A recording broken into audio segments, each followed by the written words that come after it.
Okay, 288 pieces of wood. They're all made exactly the same way. Okay, they're fit together like a model. Then from there, the license itself costs 1.5 million euros, and they only give about 5 out each year. And that's to regulate costs and so on from there. Gondoliers. Leslie's got her little gondolier shirt on today. Okay, she got the email. Dress appropriately, make sure you look like a gondolier. They have stripes on blue and white, red and white, black and white. It doesn't mean anything, okay? It's just different outfits. The gondolas themselves do have a couple of symbolic things which I'll point out later on today. However, they do not have any names, except for the ones you'll be riding in, because I've named them.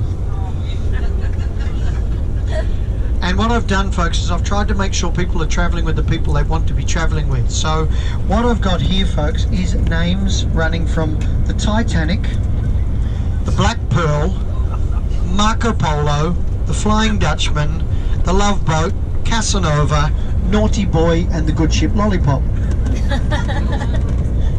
Now the reason I've got these, folks, is because I'm going to hand this piece of paper back, and I want you to take note of which boat you're in, because that way when we do arrive, folks, in the little tiny streets of Venice along the canals, I can say, can I please have the Good Ship Lollipop, the Casanova. You come up in your numbers and we get you onto the boat safely. I've also had to, as gondoliers are forbidden to sing these days, I also have to place music into certain boats, so therefore there's no point putting musicians in every single boat, because when you're tail to tail and they're yelling over the top of each other, unless they're singing the exact same song, it doesn't add to the experience. So there'll be musicians put in the middle of certain boats, so when you all travel together, you'll be able to hear that music. Okay, so take note of the name of the boat and where you're sitting, pass that back, and then from there we can all be knowing exactly where things are going from there. So I'll pass that back, have a look at that. If there's any issues with not travelling with family members and stuff like that, I don't think there should be, but for all intents and purposes, it should be all sorted out.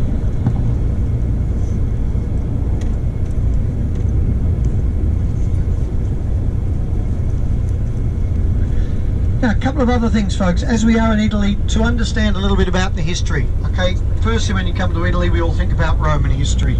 Roman history is prolific in Rome. It affects the rest of Italy. However, Venetian history is something separate once again, as is Florentine history. So when we go into those places, we'll fill in the gaps.